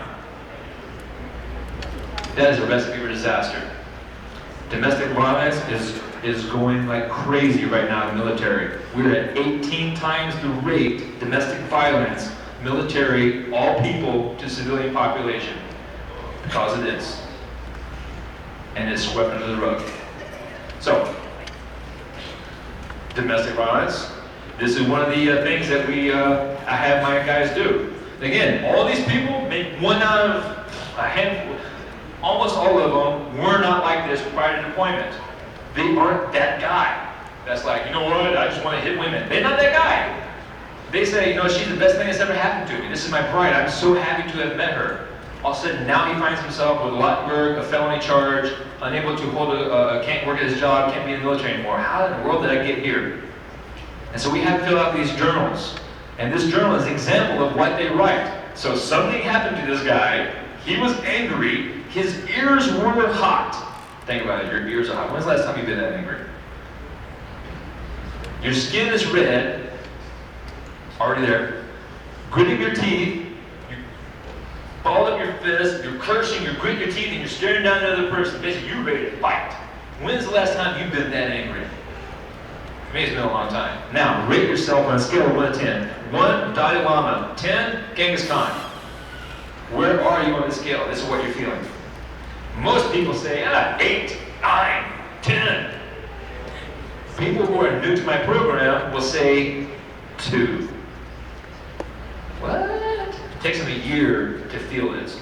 So what's going on is if you imagine this, like this is tracking your anger throughout the day. So you wake up today, you're annoyed in traffic, you get to work, your boss is an idiot, you're like super pissed off, you're annoyed in traffic, you get home and you have a couple of Jack Daniels and you're not so angry anymore, right? You have up and down levels of anger. And most of us, this line right here is your awareness.